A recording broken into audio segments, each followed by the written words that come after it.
wọ́n rí òkú akọrin ẹ̀mí àtàwọn akẹgbẹ́ rẹ̀ mẹ́ta nínú stúdíò kan lẹ́kọ̀ọ́.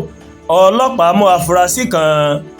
Iléeṣẹ́ ọlọ́pàá ìpínlẹ̀ ti Èkó ti mú afurasí kan lórí ikú akọrin ẹ̀mí àti àwọn èèyàn mẹ́ta míì tí wọ́n mọ̀ rí òkú wọn nínú yàrá tí wọ́n yà sọ́tọ̀ fún orin kíkọ lágbègbè Àjà nílùú Èkó lọ́sẹ̀ tó kọjá.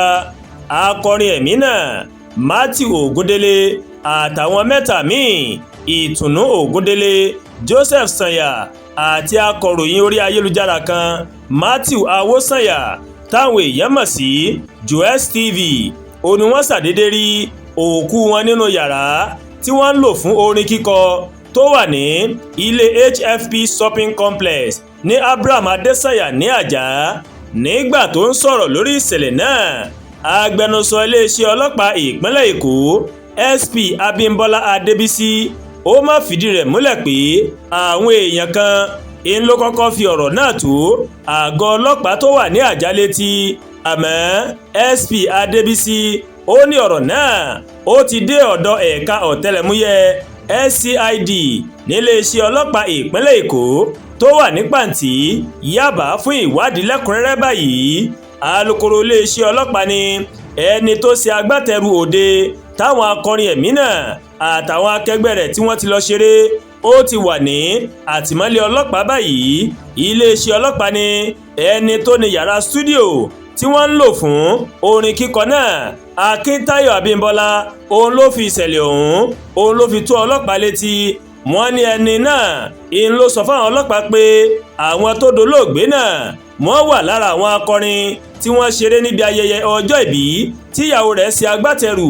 Gẹ́gẹ́ bí iléeṣẹ́ ọlọ́pàá ṣe sọ, ọjọ́ ti lọ ní alẹ́ nígbà táwọn akọrin náà tí wọ́n ṣeré tán, èyí tó mú wọn láti sùn sínú yàrá tí wọ́n ń lò fún orin kíkọ náà.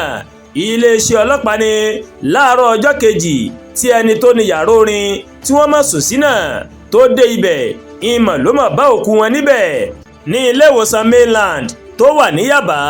Ó ní wọ́n ti fìdí rẹ̀ múlẹ̀ pé àwọn mẹ́rẹ̀ẹ̀rin ti kú, wọ́n sì ti gbé òkú wọn lọ sí mọ́ṣúárì. Ọ̀pọ̀ èèyàn pàápàá jùlọ lórí ayélujára ń ló ti ń pè fún ìwádìí àti ìdájọ́ òdodo lórí ìṣẹ̀lẹ̀ náà. Ẹ̀wẹ̀, àwọn kan sọ pé ó mà ṣeé ṣe kó jẹ́ pé èéfín ẹ̀rọ jẹnẹrétọ̀ tó wà lẹ́nu ọ̀nà yàrá tí wọ́n ń lò fún orin nígbà tí wọ́n sùn òun ló ṣekú pa wọ́n.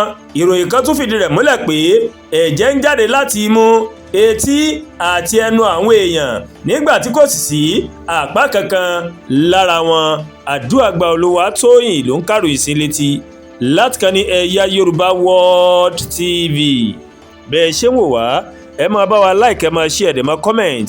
Ẹ má tún gbàgbé láti bá wa subscribe sórí YouTube channel wa, kẹ́ wá bá wa tẹ notification bell láti lè máa máa wo ètò wa lọ́kọ̀ọ́jọ̀kan tó bá ti gorí ìkànnì yìí. Ẹ ṣé pọ̀ tẹ́ ń wò wá o, a kú iṣẹ́ látàárọ̀. Ọlọ́run Elédùmarè yóò dé gbìyànjú èmi àti ńlá dé o, àmín.